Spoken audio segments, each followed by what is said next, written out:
जय गजानन श्री गणेश। श्री गणेश की महती अनुकंपा से उनके तत्व, उनके स्वरूप और उनके वैभव को गणेश पुराण के माध्यम से समझने के प्रयास करने की श्रृंखला में आज हम गणेश पुराण के 91 और 92 अध्याय तक पहुंच चुके हैं। आप सभी से निवेदन है कि यदि आपने पिछली वीडियो को नहीं देखा है तो आप अवश्य देखें, क्योंकि उसके डिस्क्रिप्शन में गणेश पूजन की विधि मंत्र सहित दिया गया है, जिससे आप सभी को श्री गणेश की पूजन में मंत्रों का उच्चारण करना, उनका महत्व, पूजन विधियां, इन सब के बारे में जानकारी मिल सकेगी। तो आइए आगे बढ़ते हैं। गणेश पुराण का 91वां अध्याय इस प्रकार है। पार्वती बोली कि हे पिताजी, आपके वचन सुनकर मैं प्रसन्न हो गई हूँ, किंतु श्री गणेश की इस व्रत को किसने किया था, इसका इतिहास क्या है, कृपया बताएं। ब्रह्मदेव कहते हैं कि तदंतर हिमावन ने पार्वती को इस व्रत का इतिहास सुनाना प्रारंभ किया। हिमावन कहते हैं कि एक समय कैलाश पर्वत में षडानन कार्तिकेय ने भगवान शिव से इस विषय में पूछा था कि हे भगवान, ऐसा कौन सा व्रत है, ऐसा कौन सा अनुष्ठान है जो सर्व सुख प्रदायक हो, जो जीवों को शांति प्रदान करे। तब भगवान शिव ने कहा कि ऐसा एक ही सर्वाधिक उत्तम व्रत है जो भगवान महागणपति के लिए किया जाता है। यह व्रत साधक के सभी पापों को काट देता है। कार्तिकेय ने पूछा कि इस व्रत को किस मास में, किस तिथि में करना उचित होता है, इसका विधि विधान क्या है और इस व्रत को पूर्व काल में किसने किया था।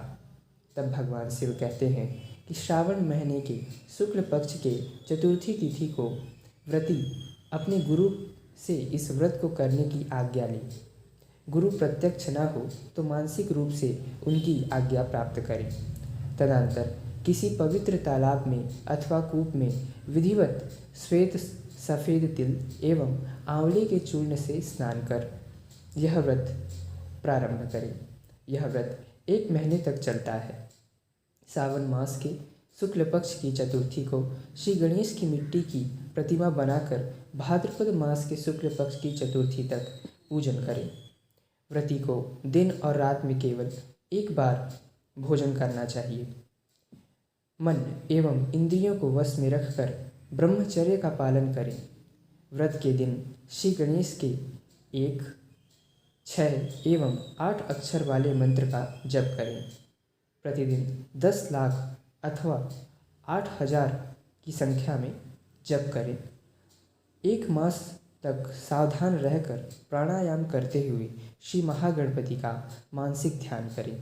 तदनंतर भाद्रपद मास के पवित्र वर्षा ऋतु आने पर भाद्रपद मास के शुक्ल पक्ष के चतुर्थी को गणपति की प्रतिमा को सुंदर मंडप पर विराजित करें और षोडशोपचार से विधिवत कलश स्थापित करते हुए पूजन करें। तदनंतर ब्राह्मण एवं दीन दुखियों को भोजन कराएं। हे कुमार कार्तिकेय, मैंने तुमको इस परम पवित्र पापों को नष्ट करने वाली व्रत के विषय में बताया। इससे जुड़ी एक आख्यान मैं तुमको सुनाता हूँ। एक समय करदम नाम का धर्मपरायण राजा था, जिसकी राज्य की सीमा बहुत दूर तक फैली थी। देवता भी उसके दर्शन करने हेतु उसकी सभा में आते थे। एक समय दैव योग से वहाँ ऋषि भृगु उसके महल आए। तब राजा करदम ने उठकर उनका स्वागत किया। तब परस्पर चर्चा करते हुए करदम ने भृगु से पूछा कि हे मुनि, आप तो अंतर्यामी हैं, तत्वज्ञ हैं, कृपया बतलाएं कि मैं पिछले जन्म में कौन था, किस पुण्य के कारण मुझे यह निष्कंटक राज प्राप्त हुआ है। तब ऋषि भृगु ने कहा कि हे राजन, तुम पिछले जन्म में एक दुर्बल क्षत्रिय थे। तुम्हारे संतान और पत्नी ने तुम्हें तिरस्कृत कर दिया था। तब तुम दुखी होकर एक गहन वन में चले गए, जहाँ तुम्हारी भेंट ऋषि सौभरी से हुई।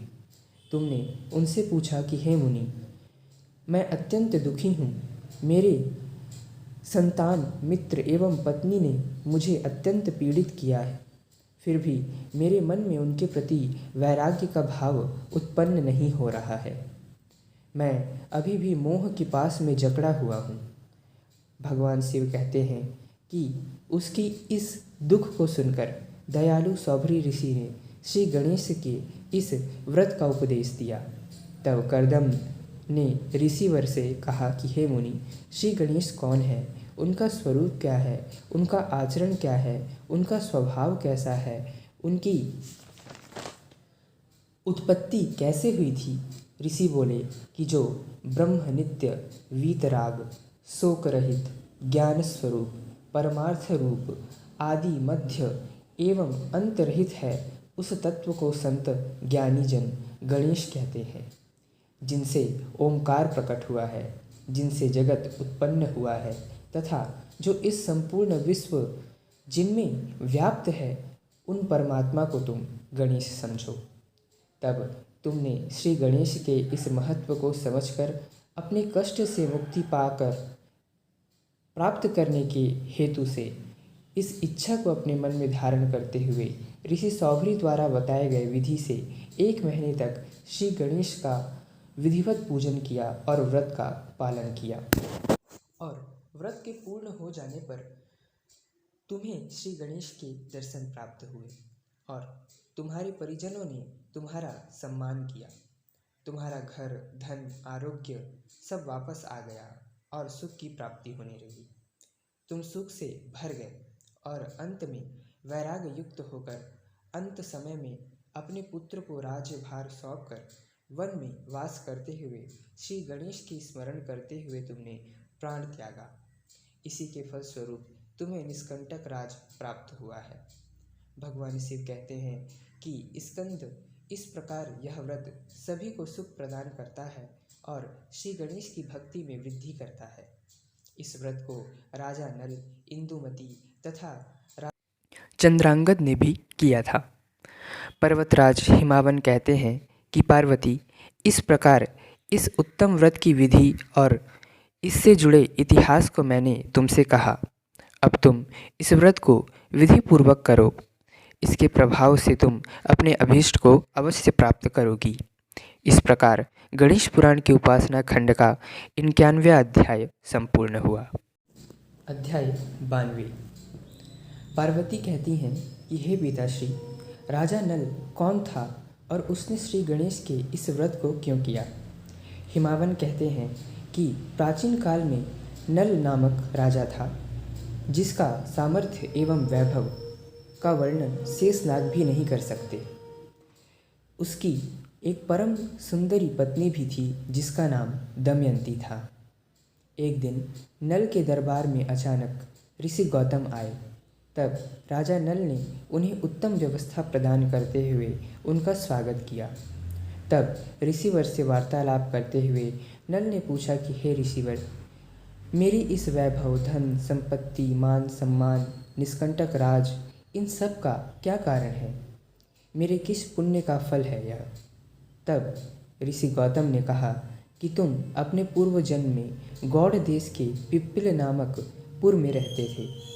तुम एक दुर्बल क्षत्रिय थे और निर्धन थे। तब तुम्हारे परिवारी जनों ने तुम्हारा तिरस्कार कर दिया था। तब तुम वन में चले गए, जहाँ तुम्हें ऋषि कौशिक का आश्रम दिखाई दिया। वहाँ जाकर तुमने ऋषि कौशिक को प्रणाम करते हुए अपना दुख सुनाया। तुम्हारे दुख के निवारण करने हेतु ऋषि ने तुम्हें अपने इष्ट श्री गणेश के 1 मास के व्रत का उपदेश तुम्हें दिया।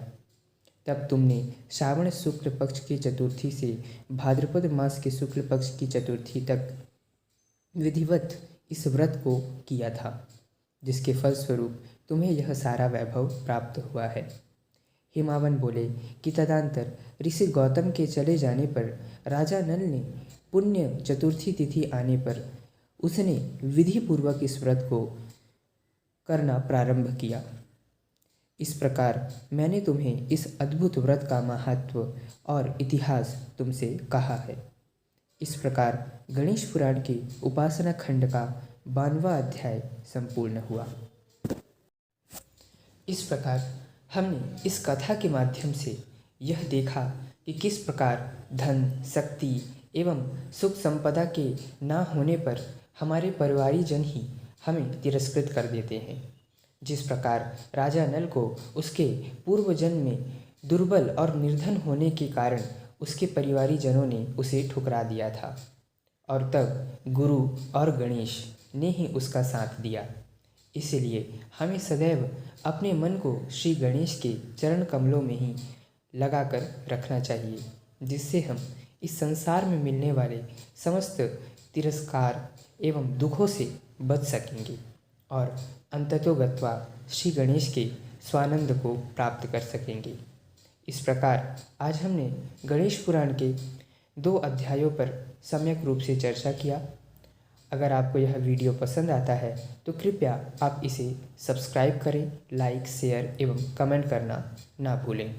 तब तक के लिए जय गजानन, श्री गणेश।